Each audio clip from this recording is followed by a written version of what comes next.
अस्सलाम वालेकुम dear students. आज के लेक्चर के अंदर हम देखने जा रहे हैं कि सरगोदा बोर्ड के जो एनुअल प्रैक्टिकल पेपर होते हैं वो कैसे होते हैं। अब उस पेपर में आपको क्या क्या आपसे पूछा जाता है, आपने आंसर कैसे करना होता है क्वेश्चंस का, क्वेश्चन किस तरह के होते हैं, आपने अटेम्प्ट कैसे करना होता है और मार्क्स की डिस्ट्रीब्यूशन कैसी होती है वो हम देखेंगे। तो सबसे पहले हम अगर देखें, आपके सामने ये क्वेश्चन पेपर है, बिल्कुल सेम इसी तरह का क्वेश्चन पेपर जब आप एग्ज़ाम में जाते हैं तो दिया जाता है। इसमें जो पहली चीज़ हम देखेंगे वो है डिवीज़न ऑफ मार्क्स। तो टोटल अगर आप बात करें ना मार्क्स की, तो वो होते हैं 30 मार्क्स प्रैक्टिकल के जो आपके लगने होते हैं। अब उन 30 में से कितने मार्क्स होते हैं जिनका आपको पेपर अटेम्प्ट करना पड़ता है। तो यहाँ पे आप देखें ना, तो ये हमने डिवीज़न कर रखी है। जो ओवरऑल अगर हम बात करें, जो आपने प्रैक्टिकल पेपर अटेम्प्ट करना होता है वो है 25 मार्क्स। बाकी यहाँ पे आप देख रहे हैं 2 मार्क्स होते हैं प्रैक्टिकल नोटबुक के, जो आपकी चेक की जाती है, कहीं पे जो एग्जामिनर होंगे वो चेक करेंगे। एंड 3 मार्क्स का जो होता है वो आपका वाइवा होता है। वाइवा में क्वेश्चन जो पूछे जाते हैं वो जनरल होते हैं, वो बायोलॉजी में कहीं से भी पूछे जा सकते हैं, फर्स्ट ईयर सेकंड ईयर के सिलेबस में से जो आपका एग्जामिनर होता है वो कहीं से भी पूछ सकता है आप। बट ओवरऑल जनरल से क्वेश्चन होते हैं, सिंपल होते हैं। आप अगर थोड़ा बहुत आपको नो हाउ है अपने फर्स्ट ईयर और सेकंड ईयर के सिलेबस की, तो आप इजीली उनका आंसर कर लेंगे, तो वो घबराने की बात नहीं है। मेन जो इस लेक्चर में हम देखने जा रहे हैं वो है ये 25 मार्क्स कि कैसे ये 25 मार्क्स आप इनमें से मैक्सिमम मार्क्स अचीव कर सकते हैं, तो उसको हम देखेंगे यहाँ पे। तो हम देखेंगे क्वेश्चंस की डिवीजन। सबसे पहले अगर आप देखें तो क्वेश्चन नंबर 1 यहाँ पे आपको नज़र आ रहा है। क्वेश्चन नंबर 1 देखें तो उसमें है prepare a temporary slide of the material provided and draw a label diagram of it.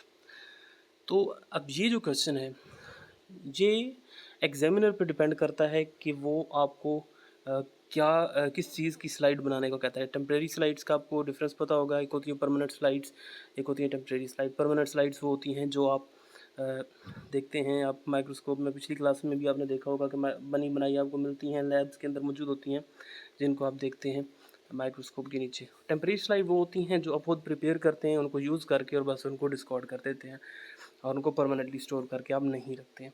तो यहाँ पे जो आपने प्रिपेयर करना है वो है टेम्परेरी स्लाइड। अब टेम्परेरी स्लाइड किस किस चीज़ की आपको कही जा सकती है बनाने को, तो टोटल अप्रॉक्सीमेटली ये आप अगर अपनी प्रैक्टिकल नोटबुक्स देखें तो उनके ऊपर ये तकरीबन 5 to 6 डिफरेंट चीज़ें हैं जिनकी आपसे पूछी जा सकती हैं। जो टेम्परेरी स्लाइड्स होती हैं पूछी मतलब बनाने को कहा जा सकता है, और फिर उसकी लेबल डायग्राम आपने ड्रॉ करनी है। तो अगर हम इसकी बात करें कि कौन कौन सी चीज़ें आपको कही जा सकती हैं, तो वो हम देखते हैं। एक फ़ाइल यहाँ पे मैं आपको दिखाता हूँ क्या क्या चीज़ आ सकती है। यहाँ पे आपको एक फ़ाइल नज़र आ रही है। अब इस फाइल में अगर आप गौर से देखें तो यहाँ पे आपको 6 डिफरेंट डायग्राम्स नज़र आ रही हैं। यहाँ पे सबसे पहले आपको नज़र आ रही है मेसोफिल सेल्स ऑफ लीफ। उसके बाद यहाँ पे आपको नज़र आ रही है अनियन एपिडर्मिस है। थर्ड नंबर पे आपको buccal cavity of frog and epithelial cells from the skin of frog है। फिर उसके बाद यहाँ पे नीचे सबसे पहले सबसे नीचे जो आपको यहाँ पे नज़र आ रही है that is epidermis of leaf. Then नीचे पड़ी हुई है मोनोकॉर्ड लीफ हो गया एंड डाइकॉर्ड लीफ होगा। तो ये इनमें से कोई एक डायग्राम आपको कही जा सकती है लेबल डायग्राम ड्रॉ करने को, और जो टेम्परेरी स्लाइड्स होनी है वो भी इन्हीं 8 में से किसी एक चीज़ की आपको बनाने को कही जाएगी। तो इनको आप अच्छी तरह से देख लेंगे ताकि आपको मुश्किल ना हो अटैम्प्ट करने में। इसके बाद ओवरऑल इसकी अगर हम बात करें तो ये 3 मार्क्स का क्वेश्चन होता है। तो इसमें आपने सिर्फ लेबल डायग्राम ही ड्रॉ करनी होती है और एक टेम्परेरी स्लाइड बनाकर एग्जामिनर को दिखानी होती है। तो 3 मार्क्स यहाँ पे आपके कंफर्म हो जाते हैं अगर आप इसको अच्छी तरीके से अटैम्प्ट कर लेते हैं। नेक्स्ट हम जाते हैं क्वेश्चन नंबर 2 के ऊपर। उसमें क्या क्या चीज़ होती है। क्वेश्चन नंबर 2 को अगर आप देखें यहाँ पे गौर से, तो इसमें क्या लिखा हुआ है, describe in technical terms the following parts of the flower provided. अब इसमें क्या किया जाएगा, इसमें क्या किया जाएगा कि एक जो एग्जामिनर होगा एक आपको किसी भी प्लांट का नेम आपको कह देगा कि ये प्लांट है, उसके आप फॉलोइंग फ्लोरल कैरेक्टर्स लिखें। अब फ्लोरल कैरेक्टर्स कौन से हैं, calyx, Corolla, androecium and gynoecium. तो इन चारों को आपको लिखने को कहा जाएगा। अब प्लांट कौन सा वाला है, कौन से प्लांट की आपने लिखनी है, तो वो टोटल 5 प्लांट्स हैं। उन 5 प्लांट्स के आपने ये 4 फ्लोरल करैक्टर्स देखने हैं। अब वो 5 प्लांट्स कौन से हैं वो आपको एक दूसरी फाइल में मैं दिखा देता हूँ। यहाँ पे आपको नज़र आ रहे हैं, क्वेश्चन नंबर 2 है। तो सबसे पहला प्लांट कौन सा है, रोज़ा इंडिका, जिसको हम रोज़ प्लांट कहते हैं। तो इसकी आपको यहाँ पे फ्लोरल करैक्टर्स नज़र आ रही हैं। कैलिक्स है, तो अब कैलिक्स के आगे अगर आप देखें ना तो sepals 5, gamosepalous, odd, sepal posterior, imbricate, तो ये काफ़ी सारे आगे पॉइंट्स बने हुए हैं। अब आपने क्या करना होता है, कैलिक्स के कोई सी 3 पॉइंट सपोज करें, sepals 5, gamosepalous and odd sepal posterior. तो ये 3 पॉइंट आपने याद कर लिए, लिख लिए। यही 3 पॉइंट आप याद करेंगे और ये 3 पॉइंट ही लिखेंगे कैलिक्स के अंदर। Same is case for Corolla. Corolla के भी 5 पॉइंट लिखे, बहुत सारे लिखे हुए हैं, इनमें से कोई से 3 आपने लिखने हैं। लेकिन एक चीज़ का ख्याल रखना है, जो सेपल्स 5 और पेटल 5, नंबर ऑफ़ सेपल्स और नंबर ऑफ़ पेटल्स आपने लाजमी लिखना है, उसके अलावा कोई से 2 आप साथ लिख लीजिएगा।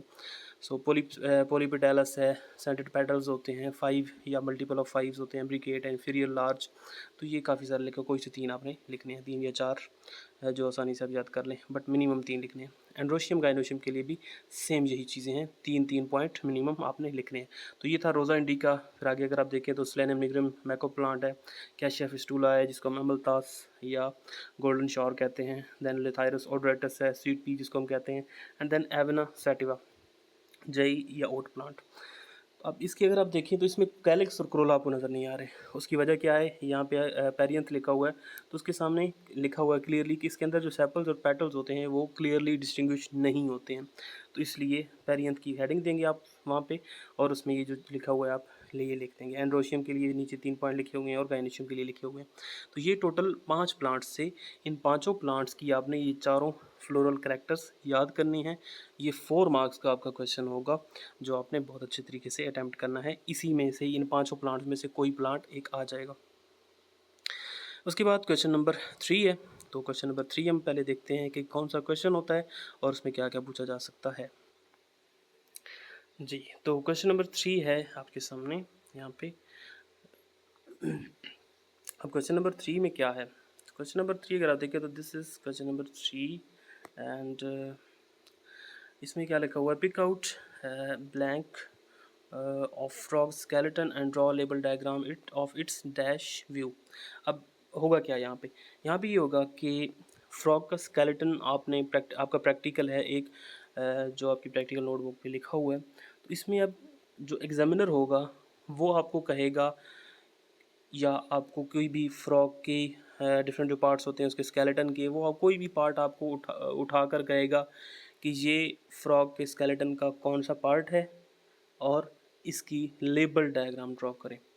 अब ये क्वेश्चन आपको इसके आंसर कहाँ से मिलेंगे, आप प्रैक्टिकल नोट पे भी अगर आप देखते हैं, जो भी प्रैक्टिकल नोटबुक है आपके पास, वो प्रैक्टिकल नोटबुक आप देखेंगे तो उसके अंदर क्लियरली आपको 5 से 6 डायग्राम्स आपको मिलेंगी, डिफरेंट जो स्केलेटन के पार्ट्स होते हैं फ्रॉग के, जिसमें उसका स्कल है, उसका वर्टिब्रल कॉलम भी आ जाता है उसमें, एंड मेजर जो होते हैं वो है स्कल, उसका पेल्विक गर्डल, उसका पेक्टोरल गर्डल, उसकी जो फोर लिम्स होती हैं और हाइंड लिम्स होती हैं।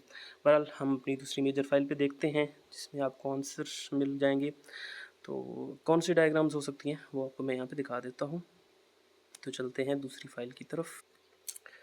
हाँ जी, तो यहाँ पे आप देख सकते हैं क्वेश्चन नंबर 3 की सेम वही स्टेटमेंट है जो उधर उधर लिखी हुई थी क्वेश्चन पेपर पे। तो ये भी 4 मार्क्स का ही क्वेश्चन है। आपने करना क्या है, you will have to draw only the label diagram of only the label diagram of a component of frog's skeleton। तो आप यहाँ पे देखेंगे उसके डिफरेंट पार्ट्स यहाँ पे आपको नज़र आ रहे हैं। सबसे पहले यहाँ पे क्या है, ये उसका है पेक्टोरल गर्डल। यहाँ पे आपको उसकी जो नज़र आ रही हैं 4 लिम्स, और ये साथ पेल्विक गर्डल का राइट साइड से जो व्यू है। उसके अलावा बोन्स जो हैं हाइंड लिम्स की यहाँ पे आपको नज़र आ रही हैं। ये आपको dorsal view of pelvic girdle. अब यहाँ पे देखें ना, ये लेटरल व्यू है और ये कौन सा व्यू है, डॉर्सल व्यू। तो यहाँ पे आपने इस क्वेश्चन को क्लियरली समझना है, क्योंकि क्वेश्चन की स्टेटमेंट क्या आती है, अगर आप ऊपर देखें क्वेश्चन की स्टेटमेंट को, तो उसमें लिखा हुआ था कि pick out dash of frog skeleton. मतलब मिसाल के तौर पर हम कह देते हैं कि यहाँ पे pick out pelvic girdle of frog skeleton and draw a label diagram of its dorsal view। तो व्यू भी आपको वो कहेंगे कि कौन सा व्यू ड्रॉ करना है और कौन सा पार्ट है वो भी आप कहेंगे। अब अगर हम बात करें ना फोर लिम्स की और हैंड लिम्स की, तो वो जो होती हैं उनका एक ही व्यू होगा, वो सेम डायग्राम है। बट अगर हम बात करें बाकी ऑर्गन्स की, लाइक यहाँ पे पेक्टोरल गर्डल नज़र आ रहा है आपको, पेल्विक गर्डल नज़र आ रहा है, आगे आप यहाँ पे नीचे देखेंगे जैसे कि यहाँ पे स्कल है, तो स्कल के 3 व्यूज़ होते हैं। सबसे ऊपर वाला डॉर्सल व्यू, यानी कि बैक साइड से जब आप फ्रॉग के स्कल को देखते हैं तो वो कैसी नज़र आती है, ये व्यूज़ का आपको अलहदा उसकी डायग्राम होगी। उसके अलावा यहाँ पे वेंट्रल व्यू है नीचे, और ये लेटरल व्यू है। अब ये 3 डिफरेंट डायग्राम्स हैं, तो ये तीनों ही आपको अच्छे से करनी है। कोई सा एक व्यू आपसे पूछा जा सकता है, कोई एक पूछा जाएगा, सारे नहीं कहे जाएंगे आपको। Same is case for this pectoral girdle, ये शोल्डर गर्डल जिसको हम बोलते हैं। अब इसका देखिए यहाँ पे वेंट्रल व्यू है, ऊपर जो आपने यहाँ पे देखा था ये वाला उसका डॉर्सल व्यू था। तो इन व्यूज़ का हर एक व्यू की डिफरेंट डायग्राम बनेगी। बस अलबत्ता ये होगा एक कि इनकी जो लेबलिंग है ना वो थोड़ी बहुत मिलती जुलती होगी, क्योंकि समटाइम्स आप देखें, अगर हम अपनी बात करें तो अगर हम अपनी स्कल की बात करें तो बैक साइड से अगर हम देखते हैं तो उसमें डिफरेंट बोन्स आपको नज़र आएंगी। ऑक्सीपिटल आ जाएगी, जो बैक साइड पे होती हैं बोन स्कल में। लेकिन जब फ्रंट पे देखेंगे तो सारी की सारी फेशियल बोन्स आपको नज़र आएंगी, और फ्रंट वाला व्यू डिफरेंट होगा, बैक वाला डिफरेंट होगा, लिटिल व्यू डिफरेंट होगा। तो सेम इसकी for the skeleton of frog, जो कि आपको डिफरेंट व्यू से डिफरेंट डायग्राम ड्रॉ करने को कहा जा सकता है। बट सिर्फ एक डायग्राम आएगी किसी एक व्यू की, सारे व्यूज़ भी आपसे नहीं पूछे जाएंगे। तो इन चीज़ों को भी आपने देख लेना है। तो ये था क्वेश्चन नंबर 3, जिसमें सिर्फ आपको एक लेबल डायग्राम ड्रॉ करनी है फ्रॉग के किसी एक स्पेसिफिक पार्ट की और एक स्पेसिफिक व्यू में। तो उसके बाद हम चलते हैं क्वेश्चन नंबर 4 की तरफ। क्वेश्चन नंबर 4 क्या है? तो क्वेश्चन नंबर 4 यहाँ पे अगर आप देखिए तो उसमें उसके फर्दर 4 पॉइंट्स बने हुए हैं, ए से लेकर डी तक। अब इनमें आपसे क्या पूछा जाएगा? अब 1 बाई 1 हम इनके पॉइंट्स को देखते हैं। ये भी 4 मार्क्स का ही क्वेश्चन है, हर एक पॉइंट का एक एक नंबर है। सबसे पहले है identify the slide and give it's reason for identification. अब इसमें क्या किया जाएगा? जो एग्जामिनर होगा वो आपको एक स्लाइड देगा, परमानेंट स्लाइड देगा, जिसके ऊपर आप नॉर्मली अगर आप देखते हैं ना आपकी लैब्स के अंदर जो बड़ी होती हैं स्लाइड्स, उनके ऊपर लेबल लगा हुआ होता है कि किस चीज़ की स्लाइड है। अब जो एग्जामिनर वहाँ पे आपको प्रोवाइड करेगा, या तो उसका लेबल उतरा हुआ होगा या फिर उन्होंने हाइड किया हुआ होगा, ताकि आपको पता ना चले। तो वो स्लाइड आपको मिलेगी और आपको कहा जाएगा कि इस स्लाइड को सबसे पहले आइडेंटिफाई करें कि ये किस चीज़ की स्लाइड है, और फिर आपको कहा जाएगा कि उसकी रीज़न ऑफ आइडेंटिफिकेशन लिखें, कि आपको कैसे पता चला कि ये फ़लाँ चीज़ की स्लाइड है। तो इसकी अगर हम एक सिंपल एग्जांपल देखें, फॉर एग्जांपल आपको कहा जाता है, एक स्लाइड दी जाती है, that is the slide of paramecium. आप उसको देखते हैं, आप उसकी सरफेस को देखेंगे ना तो उसके ऊपर छोटे छोटे सीलिया लगे हुए होंगे, तो आपको पता चल जाएगा सीलिया से ही कि ये क्या है, पैरामीशियम है। तो वो रीज़न ऑफ आइडेंटिफिकेशन आपने लिखनी है। आप सिंपली अटैम्प्ट करने का तरीका क्या होगा, आप पॉइंट लिखेंगे, पॉइंट ए, उसके साथ आगे हेडिंग दे देंगे पैरामीशियम, एंड देन उसकी नीचे रीज़न ऑफ आइडेंटिफिकेशन एक ही लाइन में लिख देंगे कि cilia bears paramecium bears the cilia on its surface and it is the reason for its identification. तो एक पॉइंट होगा और आपको एक नंबर उसका मिल जाएगा।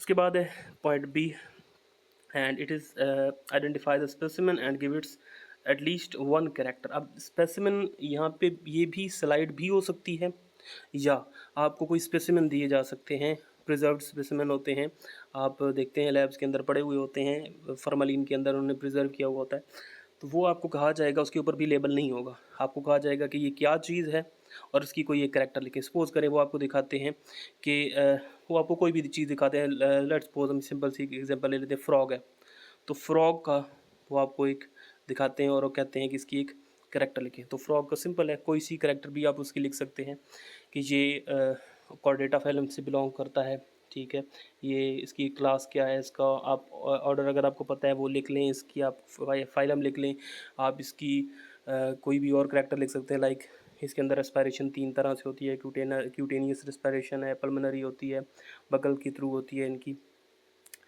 तो कोई भी एक करैक्टर जो आपके माइंड में आती है वो आपने लिख लेनी है। उसके बाद है पॉइंट सी।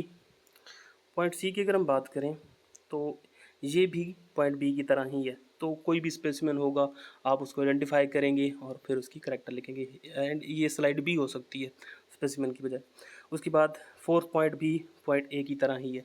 अब ये जो 4 पॉइंट आपको नए ना 2 स्पेसिमेन वाले हैं और 2 स्लाइड्स वाले हैं। अब समटाइम्स क्या होता है, इसके अंदर कोई और चीज़ कह देते हैं पॉइंट 4 के अंदर या 3 के अंदर। ये भी एक दफ़ा आया हुआ है कि आइडेंटिफाई करें एक स्फिग्मो मैनोमीटर क्या होता है, कि स्फिग्मो मैनोमीटर का वो कहेंगे कि व्हाट इज़ स्फिग्मो मैनोमीटर। तो आपने क्या करना है, या एग्जामिनर आपको दिखाएगा स्फिग्मो मैनोमीटर और कहेगा कि ये क्या है, इसकी कैरेक्टर बताएं। कोई भी इंस्ट्रूमेंट बायोलॉजी से रिलेटेड जो इंस्ट्रूमेंट है, माइक्रोस्कोप सपोज करें, वो आपको कहेगा कि ये क्या चीज़ है, इसकी कैरेक्टर लिखें। तो इस तरह के एक सिंपल से पॉइंट्स भी आ सकते हैं। तो ये एक ओवरऑल क्वेश्चन जो है ना, क्वेश्चन नंबर 4 ये बिल्कुल ईजी सा है। अब इस क्वेश्चन नंबर 4 के लिए हमने कुछ डाटा इकट्ठा किया हुआ है जो पास्ट पेपर्स के अंदर आता रहा है, बच्चों से हमने डाटा कलेक्ट किया था पिछले 2-3 सालों में। तो जो जो चीज़ें आती रही हैं वो हम दिखा देते हैं आपको। यहाँ पे हम चलते हैं दूसरी फाइल की तरफ। So here is the question number 4, same वही आपको जहाँ पे 4 पॉइंट्स नज़र आ रहे हैं। उसके बाद नीचे आप यहाँ पे देखें तो बहुत सारी चीज़ें आपको नज़र आ रही होंगी, यहाँ से लेकर यहाँ तक। अब वॉलवॉक्स, अमीबा, पैरामीशियम, क्लेमाइडोमोनास, पायरोजेरा, जुगुलिना, बहुत सारे ये लिखे हुए हैं। ये वो सारी चीज़ें हैं जो पास्ट पेपर्स के अंदर आई हुई हैं। तो पेपर भी ऑलमोस्ट इन्हीं में से ही आता है, मतलब स्लाइड भी मोस्टली आपको इन्हीं में से किसी एक चीज़ की कही जाएगी कि ये स्लाइड है, उसकी करैक्टर लिखें, या आपको स्पेसिमेन भी इन्हीं में से कहे जाएंगे। अब मोस्टली जो क्वेश्चन इसमें से आते रहते हैं सारे ही ऑलमोस्ट आए हुए हैं, बट ये 48 आवर्स 72 आवर्स चिक एम्ब्रियो हो गया। उसके अलावा ये जो मेल और फीमेल कोन्स होती हैं पाइनस प्लांट की, फिनेरिया है, डाइकॉट मोनोकॉट स्टेम्स होते हैं, स्टेजेस ऑफ माइटोसिस और मियोसिस। अब यहाँ पे मैंने इसके आगे डाटा नहीं लिखा है, आपको अच्छे से पता होगा, आप पढ़ के आए हैं सेकेंड ईयर के अंदर माइटोसिस और मियोसिस को, उसकी जो डिफरेंट स्टेजेस होती हैं, प्रोफेज, मेटा एंड और टीलोफेज। उसके अलावा इंटरफेज की भी आपने G1S G2 फेज पढ़ी हुई है, G0 फेज पढ़ी हुई है। तो ये भी आपको कही जा सकती हैं कि फलां स्टेज को ड्रॉ करें या उसकी करैक्टर लिखें। उसके बाद कारा, नॉस्टॉक यहाँ पड़ा हुआ है, काफ़ी दफ़ा आया हुआ है। सी स्टार, सी कोकम्बर आया हुआ है, अर्थवम। बस ये मेजर हैं जो बार बार आते रहे हैं पास्ट पेपर्स के अंदर।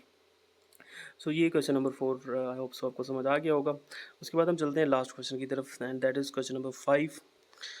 वो है यहाँ पे। तो क्वेश्चन नंबर 5 अगर आप गौर से देखें तो इसमें एक्चुअली क्वेश्चन नंबर 5 में ये 2-3 डिफरेंट क्वेश्चन होते हैं जो आपसे पूछे जाते हैं, उनमें से कोई एक आपको एग्जामिनर कह सकता है, लेकिन मोस्टली जो कहा जाता है वो डाइसेक्शन वाला ही होता है। जैसे यहाँ पे आपको सबसे पहले नज़र आ रहा है ऊपर, perform one of the following experiment allotted to you by the examiner and write its material, equipment equipment required, procedure, and record your observation and results and answer the question pertaining to it। अब कौन से वाले questions हैं?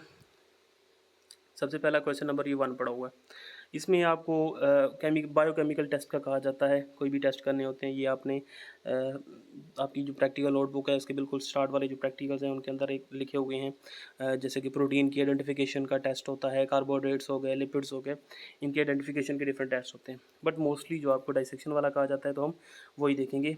यहाँ पे सबसे नीचे वाला जो आपको नज़र आ रहा है कि dissect the animal provided and expose its dash system and draw its neat and label diagram। अब डाइसेक्शन वाले जो प्रैक्टिकल हैं वो टोटल हैं 5 आपके जो सिलेबस में हैं। अब उन पाँचों में से कोई एक आएगा और उसका आपने क्या क्या डाटा लिखना है वो यहाँ पे ऊपर इन्होंने मेंशन किया। अभी इस चीज़ का आपने ख्याल रखना है, हर एक पॉइंट के मार्क्स हैं। जैसे यहाँ पे आपको लिखा हुआ है मटेरियल के अलग मार्क्स होंगे। उसके नीचे यहाँ पे आपको प्रोसीजर लिखा हुआ है, ऑब्जर्वेशन एंड रिजल्ट्स लिखा हुआ है, एंड देन कुछ क्वेश्चंस होते हैं जो देने होते हैं उनके आंसर। जैसे अब यहाँ पे इसमें आप देखें ना तो क्वेश्चन आपको यहाँ पे ये 2 क्वेश्चन लिखे हुए हैं प्रैक्टिकल के नीचे कि what is the name of phylum and class of frog. तो फ्रॉग का जो फाइलम है वो कॉर्डेटा है और क्लास उसकी एम्फीबिया है। And which digestive glands are found in the lining of stomach. अब यहाँ पे ऊपर गौर से देखें ना तो अब ऊपर उन्होंने इस क्वेश्चन पेपर में नहीं बताया कि कौन सी डाइसेक्शन आपने करनी है, बट क्वेश्चन से आपको थोड़ा आइडिया हो जाएगा कि विच डाइजेस्टिव ग्लैंड। अब डाइजेस्टिव ग्लैंड है तो क्वेश्चन ऑब्वियसली डाइसेक्शन किस रिलेटेड हो सकती है, ऑब्वियसली डाइजेस्टिव सिस्टम से के बारे में पूछा जा सकता है। तो फ्रॉग है तो मतलब कौन सा क्वेश्चन वाला होगा, कौन सा क्वेश्चन होगा, डाइजेस्टिव सिस्टम ऑफ फ्रॉग। मतलब ये जो डाइसेक्शन है एक्चुअली ये डाइजेस्टिव सिस्टम ऑफ फ्रॉग से रिलेटेड है। तो अब इसके आंसर क्या होंगे, क्या क्या लिखना होगा, वो हम देखते हैं कि आपने ये क्वेश्चन कैसे अटेम्प्ट करना है। So here is question number 5। तो यहाँ पे आपको नज़र आ रही हैं, सबसे पहले नज़र आ रही हैं डायग्राम्स वगैरह। तो सबसे पहला क्वेश्चन जो है वो है डाइजेस्टिव सिस्टम ऑफ फ्रॉग। अब डाइजेस्टिव सिस्टम ऑफ फ्रॉग में जैसे हमने पहले ही बात कर ली कि अब क्या क्या लिखना है आपने। सबसे पहले यहाँ पे देखिए आपको मटेरियल नज़र आ रहा है, प्रोसीजर नज़र आ रहा है, ऑब्जर्वेशन एंड रिजल्ट नज़र आ रही हैं, उसकी डायग्राम लाजमी लिखनी है। ये सारी चीज़ें हर एक पॉइंट के अलग-अलग मार्क्स हैं। कोई भी एक चीज़ स्किप हो गई आपकी तो आपको फुल मार्क्स नहीं मिलेंगे, उसके मार्क्स कट जाएंगे। उसके बाद यहाँ पे शॉर्ट क्वेश्चन कोई से 2 हो सकते हैं। यहाँ पे 3 लिखे हुए हैं जो मोस्टली रिपीट होते रहे हैं, ये वाले तीनों क्वेश्चंस। तो आपको यहाँ पे चीज़ें नज़र आ रही हैं। अब यहाँ पे आपकी आसानी के लिए जो प्रोसीजर मैंने इकट्ठा किया हुआ है, यहाँ पे कोई एक डाइसेक्शन वाला प्रैक्टिकल नहीं है। आपको मैंने बताया है कि 5 प्रैक्टिकल हैं डाइसेक्शन वाले, जैसे कि डाइजेस्टिव सिस्टम ऑफ फ्रॉग है, रेस्पिरेटरी सिस्टम ऑफ फ्रॉग है, यूरिनोजेनिटल सिस्टम ऑफ फ्रॉग है। अगर इसको आप गौर से देखेंगे ना तो आपकी आसानी के लिए हमने क्या किया है कि मटेरियल और प्रोसीजर सेम है तीनों फ्रॉग वाले एक्सपेरिमेंट्स का। मटेरियल भी सेम है, प्रोसीजर भी सेम। प्रोसीजर में बस क्या चीज़ डिफरेंट आनी है वो है लास्ट पॉइंट के अंदर ये चीज़। अब अगर आप क्वेश्चन कर रहे हैं अटैम्प्ट यूरिनोजेनिटल सिस्टम वाला, तो जो लास्ट पॉइंट है ना, with the help of forceps carefully observed the different parts of urinogenital system of frog. अब यूरिनोजेनिटल सिस्टम है तो ऑब्वियसली ये वाला एक्सपेरिमेंट है आपका। अगर आप स्टडी कर रहे हैं जो रेस्पिरेटरी सिस्टम है, तो रेस्पिरेटरी सिस्टम में आप यहाँ पे उसी से रिलेटेड ही लिखेंगे कि हमने रेस्पिरेटरी सिस्टम को ऑब्जर्व किया। ये तो कॉमन सेंस की बात है, आपको अच्छे से पता होगी। तो ये था digestive system, respiratory system and urinogenital system of frog. तो क्वेश्चन 2 आएंगे, कोई भी आएंगे, वो आपसे पूछे जाएंगे बट सिंपल होंगे, उनको आप इजीली आंसर कर लेंगे। उसके बाद अगर हम जाएं तो that is digestive system of cockroach and nervous system of cockroach. ये कॉकरोच के 2 एक्सपेरिमेंट। अब इनमें भी जिस तरह आपको बताया था मैंने कि जो मटेरियल और प्रोसीजर था फ्रॉग वालों का सेम था, उसी तरह कॉकरोच वाले जो एक्सपेरिमेंट हैं उनका भी मटेरियल और जो प्रोसीजर है ये दोनों बिल्कुल सेम होंगे। बट वही एक डिफरेंस कि अगर डाइजेस्टिव सिस्टम वाला है तो आप लास्ट पॉइंट में यहाँ पे लिखेंगे कि डाइजेस्टिव सिस्टम उसका जो ऑब्जर्व किया हमने वो डाइजेस्टिव सिस्टम था। अगर डाइजेस्टिव सिस्टम वाला प्रैक्टिकल आ जाता है and same is the case for the nervous system, आप इसमें लिखेंगे कि आपने नर्वस सिस्टम को एग्जामिन किया। अब उसके बाद है ऑब्जर्वेशन एंड रिजल्ट्स। ऑब्जर्वेशन और रिजल्ट्स में आपने क्या लिखना होता है। ऑब्जर्वेशन में सिंपल सी बात है, आपने डाइसेक्शन की है, आप फ्रॉग आपके सामने पड़ा हुआ है, आपने क्या किया है, आपने with the help of hand lens या और फॉरसेप्स को यूज़ करते हुए डिफरेंट ऑर्गन्स को वहाँ पे उठाकर चेक किया, उनको देखा कि कौन कौन से उसके पार्ट्स हैं। अगर आप एक्सपेरिमेंट परफॉर्म कर रहे हैं डाइजेस्टिव सिस्टम वाला तो उसमें आप क्या लिखेंगे ऑब्जर्वेशन में, कॉमन सेंस की बात है, उसमें क्या लिखना है आपने। उसमें यहाँ पे आप देखें कि फ्रॉग जो है उसका ट्यूब लाइक डाइजेस्टिव सिस्टम होता है। अब ट्यूब लाइक और सैक लाइक का आपको पता होगा क्या डिफरेंस है उन दोनों के दरमियान। तो फ्रॉग जो है उसका एक इंजेक्शन के लिए पॉइंट होता है और दूसरा होता है एजेशन के लिए। तो that's why it is a tube like digestive system. उसके साथ आप लिख लेंगे कि इसकी जो डाइजेस्टिव सिस्टम है इसके कौन से पार्ट्स होते हैं। ईसोफेगस है, स्टमक है, उसके बाद यहाँ पे इंटेस्टाइन आ जाती है, देन इट इज़ रेक्टम है एंड देन क्लोएका। तो ये डाइजेस्टिव सिस्टम की ऑब्जर्वेशंस में आप लिखेंगे और रिजल्ट्स में भी यही सेम चीज़ लिखनी है आपने कि आपने ये चीज़ें ऑब्जर्व की हैं। एंड रेस्पिरेटरी सिस्टम में उसके रेस्पिरेटरी सिस्टम के जो कंपोनेंट्स होते हैं, पार्ट्स होते हैं, वो आप लिखेंगे। एंड यूरिनोजेनिटल सिस्टम में भी उसके जो यूरिनोजेनिटल सिस्टम है उसके पार्ट्स लिखेंगे। And same is the case for the digestive system and nervous system of cockroach. तो ये था आपका ओवरऑल प्रैक्टिकल जो कि यहाँ पे हमने समराइज़ किया आज के लेक्चर के अंदर कि आपने कैसे अटेम्प्ट करना है, क्या क्या चीज़ें आपसे पूछी जाएंगी।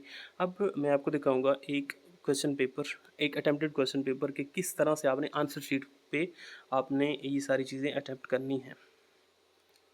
सो यहाँ पे आपको समझाने के लिए एक सैम्पल सा हमने एक क्वेश्चन पेपर, एक अटेम्प्टेड क्वेश्चन पेपर बनाया है। तो ये था क्वेश्चन नंबर 1, जैसे कि आप यहाँ पे देख सकते हैं। क्वेश्चन नंबर 1 के अंदर लेबल डायग्राम ड्रॉ करनी थी।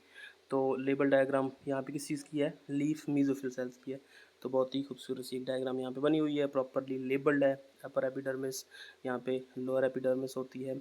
उसके अलावा यहाँ पे एयर स्पेसेस होते हैं, कैविटीज़ होती हैं, इसमें ये प्रॉपर्ली जाइलम फ्लोएम को मेंशन किया गया है। पैलिसेड मेसोफिल होते हैं, स्पंजी मेसोफिल है।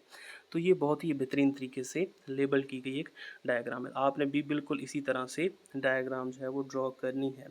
उसके बाद क्वेश्चन नंबर 2 है। तो इस क्वेश्चन नंबर 2 में आपको फ्लोरल कैरेक्टर्स नज़र आ रहे हैं जो रोज़ा इंडिका है। तो अब यहाँ पे देखेंगे कि कैलिक्स है, उसके भी 4 पॉइंट लिखे हुए हैं। मैंने आपको कहा था मिनिमम 3 लिखने हैं, तो यहाँ पे 4 पॉइंट लिखे हुए हैं और बहुत ही अच्छे से पेपर अटैम्प्टेड है ये वाला। क्वेश्चन नंबर 3 में जाएँ तो अब यहाँ पे जो आपको नज़र आ रही है डायग्राम, ये है lateral view of frog skull. तो ये लेटरल व्यू आपको क्लियरली नज़र आ रहा है, जो उसके पार्ट्स लेबल्ड हैं, उसकी डायग्राम भी बहुत अच्छे से ड्रॉ की गई है। देन नेक्स्ट अगर हम जाएँ तो क्वेश्चन नंबर 4 है। तो क्वेश्चन नंबर 4 में देखें, पार्ट ए में था वॉलवॉक्स, पार्ट बी में था टेप वर्म, पार्ट सी में था सेटअप ऑफ जियोट्रॉपिज्म। अब जिस तरह आपको मैंने बताया था ना कि आपको कहा जाएगा कि एक स्फिग्मोमैनोमीटर दिखाएंगे और कहेंगे कि ये क्या है। अब सेटअप ऑफ जियोट्रॉपिज्म, जियोट्रॉपिज्म सबसे पहले आपको पता होना चाहिए क्या होता है। जियोट्रॉपिज्म आपने प्लांट मूवमेंट्स वाले टॉपिक के अंदर पढ़ा होगा। ट्रॉपिज्म क्या होता है कि जियोट्रॉपिज्म, जियो मीन अर्थ, तो सिंपल सी बात है। जियोट्रॉपिज्म 2 तरह के होते हैं, पॉजिटिव और नेगेटिव जियोट्रॉपिज्म। अब इसकी एक एग्जांपल क्या होगी कि एक सपोज करें, एक इस तरह से एक गमला पड़ा हुआ है, उसके अंदर से प्लांट निकल रहा है और उसकी डायरेक्शन ऊपर की तरफ है, ठीक है। अब ये क्या शो कर रहा है, अब इसको आपने बताना, यानी कि आप और कुछ नहीं कहा जाएगा, एग्जामिनर आपके सामने ये रख देगा और कहेगा कि ये क्या है और इसके बारे में लिखें, कोई सी करैक्टर इसकी लिख दें। तो आप क्या लिखेंगे, स्टेम हमेशा ऊपर की तरफ जाता है और ये कौन सी वाली ट्रोपिज्म है, दिस इज़ नेगेटिव जियोट्रोपिज्म। तो इसको आप बोलेंगे नेगेटिव जियोट्रोपिज्म कि स्टेम जो है ऊपर की तरफ जा रहा है। अगर आपको कहा जाता है रूट्स का, या जो एग्जामिनर है वो आपको जनरली कह दे कि दरख्त खड़ा हुआ है, उसकी रूट्स जो है वो नीचे की तरफ ग्रो कर रही हैं, अब ये क्या चीज़ है, ये भी जियोट्रोपिज्म है but towards the gravity move कर रहे हैं, तो दैट इज़ पॉजिटिव जियोट्रोपिज्म। तो ये भी आपको अच्छे से पता होना चाहिए। उसके बाद क्वेश्चन नंबर 5 है। अब यहाँ पे क्वेश्चन नंबर 5 आप अगर आप देखें एक चीज़, क्वेश्चन नंबर 5 में आप देखें तो प्रोसीजर जो है ना, अब यहाँ पे एक छोटी सी मिस्टेक है, इधर लिखा हुआ है प्रेजेंट टेंस के अंदर कि चीज़ें एक तरह से आप कह दें कि वो ऑर्डर किया जा रहा है कि ये काम ऐसे ऐसे करें, बट आपने प्रोसीजर ऐसे अटैम्प्ट नहीं करना है। प्रोसीजर हमेशा पास्ट टेंस में अटैम्प्ट किया जाता है। वो आपको जो दूसरी फाइल मैंने बनाई थी, जो आपको मैं वहाँ पे लिंक शेयर कर दूँगा यूट्यूब की डिस्क्रिप्शन के अंदर, तो आपको वहाँ पे लिंक के थ्रू ये फ़ाइल मिल जाएगी जो जिसके अंदर ये सारे प्रैक्टिकल लिखे हुए हैं। तो प्रोसीजर का आपने बहुत ख्याल रखना है अच्छे से कि प्रेजेंट टेंस में ना हो। जैसे कि आप यहाँ पे लिखे ना, देखें तो प्लेस द पिस्ड और chloroform frog on the dissecting board. तो प्लेस नहीं लिखना, आप ये लिखेंगे प्लेस्ड लिखते हैं या आई प्लेस्ड लिख दें। तो इस तरह से एक्सपेरिमेंट लिखना है कि ये आपने खुद परफॉर्म किया है। उसके बाद उसकी परफॉर्मेंस या वही उसकी आ जाती है, प्रोसीजर आ जाता है, ऑब्जर्वेशन है, देन ये डायग्राम आपको नज़र आ रही है, रिजल्ट ऑब्जर्वेशन और रिजल्ट इकट्ठा भी लिख सकते हैं और अलग-अलग भी लिख सकते हैं, एंड देन यहाँ पे शॉर्ट क्वेश्चंस अटेम्प्टेड हैं। तो ये फंक्शन ऑफ किडनी पता होगा आपको, क्या किडनीज फंक्शन परफॉर्म करते हैं, मिजेंट्री क्या होती है, यहाँ पे थोड़ी सी मिस्टेक हुई है। तो आपने मिजेंट्री जो होता है एक्चुअली ये फोल्ड होते हैं, या ये कुछ एक ऐसी स्ट्रक्चर है जो हमारे डाइजेस्टिव ऑर्गन्स होते हैं, डाइजेस्टिव ग्लैंड ऑर्गन्स होते हैं, ये उनको एब्डोमिनल वॉल जो होती है फ्रॉग की, उनके साथ अटैच करवाने के लिए ये फोल्ड्स हेल्प कर रहे होते हैं। तो ये था हमारा प्रैक्टिकल्स का सेशन, जिसमें आपने देखा कि किस तरह से प्रैक्टिकल आपने अटैम्प्ट करने हैं। हमने एक अटैम्प्टेड पेपर भी देख लिया कि पेपर कैसे अटैम्प्ट किया जाता है, और आपको एक फ़ाइल भी मिल जाएगी जिसमें सारी चीज़ें ये लिखी हुई हैं, अरेंज्ड हैं प्रॉपरली कि क्वेश्चन नंबर 1 जो है उसमें क्या क्या चीज़ आ सकती है, 2 में क्या क्या चीज़ आ सकती है, 3 में क्या आ सकता है, 4 में क्या आ सकता है, 5 में क्या आ सकता है। अब वो आपने प्रिपेयर करना है और अटैम्प्ट कैसे करना है वो यहाँ पर आपको पता चल चुका होगा। मज़ीद आपका कोई भी कन्फ्यूजन होती है, कोई आप क्वेश्चन पूछना चाहते हैं, तो वो आप कमेंट कर सकते हैं या अपने क्लास टीचर से पूछ सकते हैं। Thank you and best of luck.